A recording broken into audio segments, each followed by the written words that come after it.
Hi, this is Teresa LaFleur. I'm your instructor for this course. And this week and next week we are studying nouns. First thing you need to determine is the two different types of classifications we have for nouns. First is a common noun. Common nouns are people, places, things, concept, qualities, or activities. As you can see, that concept has definitely expanded from what it used to be. Common nouns are always in lowercase, and they do not refer to a particular person or place. It is a very broad general noun. Proper nouns do refer to particular persons, place, things, or activities, and these are always capitalized. We're looking at states, people's names, countries, things like that. Your common noun is your everyday noun. So we're looking at desk, computer, keyboard, those types of things would be a common noun. Then you have collective nouns. This is the third type, and this noun refers to a group, a collection of people or things. And they may be common or proper, either one. So depending on how it's used, it could be either way. The one thing about collective nouns is they can be either singular or plural depending upon how it's used in the sentence. If the noun is used as a collective whole, then it is a singular noun. If we're talking about specific individuals out of that whole, then we're looking at a plural noun. So members of the jury, if we're talking about a few of the members within it, then that would be a plural because we're not talking about them as a whole. This page will show you some of the different ones that are collective nouns. Next we run into, let me get over there, nouns in the plural form. So a singular noun means one item, and the way to make them plural would be to add es or s. That's the most common way. There are some that end in sh, z, ch, or sh, and those you have to add a es to. Okay. Some of them have special endings, so if it ends in a y, most of the time you have to change that to an I and add es, but there are a few that you do not. If it's preceded by a vowel, then you just add an s. So for day, it would not be d-a-i-e-s. That'd be a little odd, wouldn't it? But it has a vowel before it, so you leave the y and just add an s. For any of those that end in an o and they're preceded by a consonant, that plural can be formed a couple different ways. For some, you're going to add an s. For some, it's an es. It could be that it's either way. If it's a musical term, then it's going to be made plural by adding an s. The easiest way to do these is to look it up.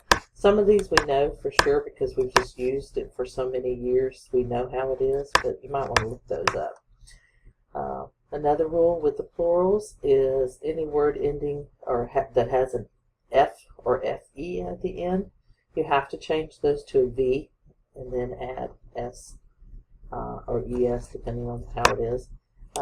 For example, you wouldn't say KNIFES, knifes, instead of knives. You wouldn't say WOLFES, wolfes, instead of wolves. It's just an odd thing about our language. There are some that are just really odd ways of making it plural, such as analysis, analyses, child and children. Deer and deer doesn't change. I always like mouse and mice. It should be mouses, not mice. And then there are some that are always in the plural form. The most common is pants. And if you think about it, you're not going to go put on your pant. You're going to put on pants. It's always in a plural form. Some of the other rules have to deal with compound nouns, and these are either two words put together. They can be hyphenated. They can be two separate words, but they go together and make a compound noun. And you have to kind of think about these just a little bit and look at it and determine which part of it are you talking about a plural. So for brother-in-law, are we talking about plural making a plural out of brother or making a plural out of law. In this case, it's brothers, of course, so it's brothers-in-law. As for post office, are we thinking to make a plural out of post? Do we have more than one post? Or is it more than one office? So it's post offices. Those compounds you just have to think about for a few minutes. Some of the other rules deals with letters and numbers and abbreviations, and most of the time it's just a lowercase s that you're going to add to some of these. There can be apostrophe s for if you're using letters. Okay, now let's talk about the possessive form of nouns. And there's a singular possessive and a plural possessive. With the singular possessive, it's usually apostrophe s. The plural possessive is usually apostrophe, but you actually kind of have to look at it. We're going to go into a couple of these examples in just a few minutes. All right, let's take a look at some examples of this. This is exercise 22 in your book. So the word here, or words I should say, is page of the book or book's page. So the singular possessive, first thing you're going to do is you're going to write down what they're looking for, so book's page. You're going to write it in the singular method and then in the plural. So book is singular, books is plural, page is singular, pages is plural. Then you're going to go back and make it a possessive. Since this particular case it's book, does not end in an S, so you're going to have to add apostrophe S. Books ends in an S, so you're just going to add an apostrophe. Let's look at the next one. Candy of the child would be child's candy. So to write that in the singular is child. To write it in the plural, children. Candy is singular, candies is plural. So looking at that, you're going to see that it should be child's candy.